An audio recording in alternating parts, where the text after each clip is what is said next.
And welcome back to the show. Jimmy Feigen's the reigning male high school swimmer of the year for Swimming World magazine, having won the award last summer. He wasted no time making an impact at the University of Texas his freshman year. At the Big 12 championships, he toyed with that 19-second barrier in the 50 free, and he broke through in a big way at the NCAAs. He swam in 1884, placed second behind Nathan Adrian in that 50. He also swam a 41.49, finishing second in the 100 free, again behind Nathan Adrian. Joining us right now on the phone from Austin, Texas, is Jimmy Feigen. Jimmy, how you doing? Good. How you doing, Jeff? Good. It's Peter, but that's cool. You were talking with Jeff earlier. But, again, thanks for coming on the show. We just had Austin Staab on. He said he really enjoyed watching you swim at NCAAs, and we did too. Fun meet for you, I would take it.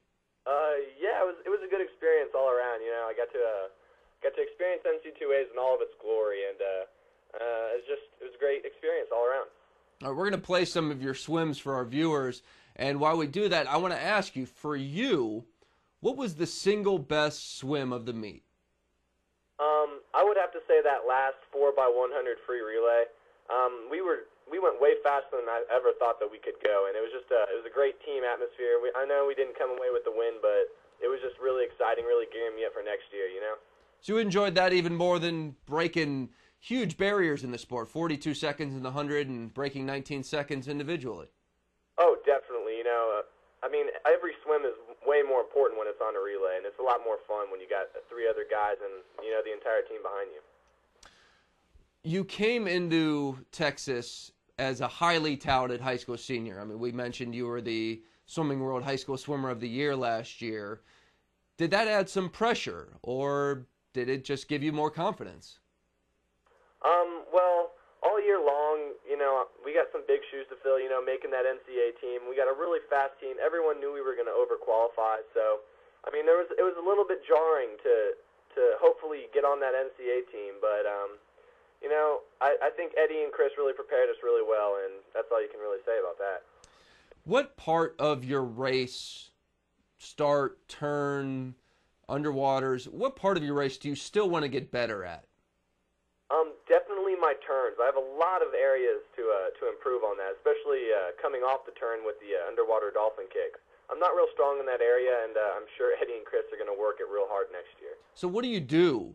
I mean, I'm sure you've already done some work on that. What do you do specifically to try and make your turn faster, since it's so crucial in short course?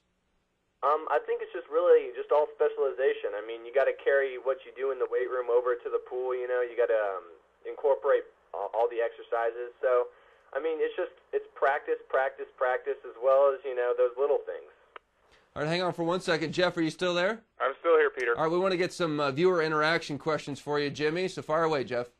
Well, Jimmy, the first question from Billy in Rolla, Missouri, he wants to know, what was the biggest contributing factor at Texas that got you past what you accomplished in high school?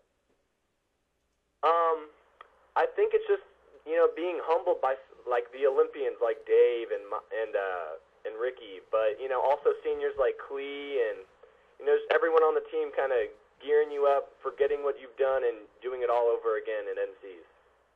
All right, Jeff, another question? Yeah, this is from Eric in St. Petersburg. He wants to know, how far do you think you can go in the 50 free in terms of time?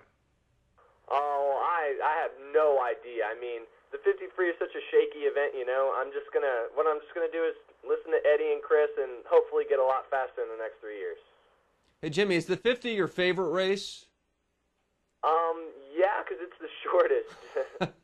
It's the least tiring of the two that I do, so definitely my favorite. Jeff, any more questions?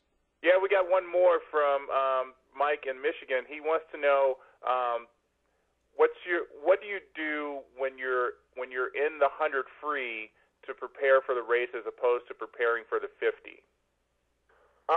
It's really just all about focus for any race that you do. I'm just trying to get myself into the zone, you know, think about all the training I've done and hopefully do something great in the pool. All right, Jeff, thank you. No problem, Peter. Thanks to our viewers for the questions.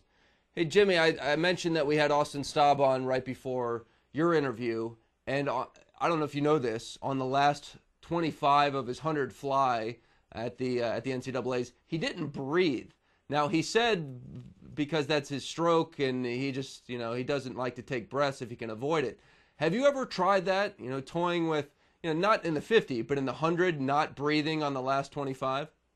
Well, let me first start off by saying, Austin Staab is a terrific athlete, and what he accomplished is just amazing for me to think about. In terms of not breathing in the 100, I don't know. That last 25 would probably make me faster to not breathe, but that's going to be a whole lot of pain that I don't know if I can deal with at that point. Austin said he almost passed out by the wall, so, I guess when you're breaking American records, we can't argue, but he said he was literally blind at the finish, so maybe take a breath or two. It's okay. Yeah, I think so. Definitely not safe. All right, Jimmy, we appreciate you coming on the show. You're a great guest, and we know you got nothing but bright things in the future. Well, thanks a lot. All right, thanks. That's Jimmy Feigen from the University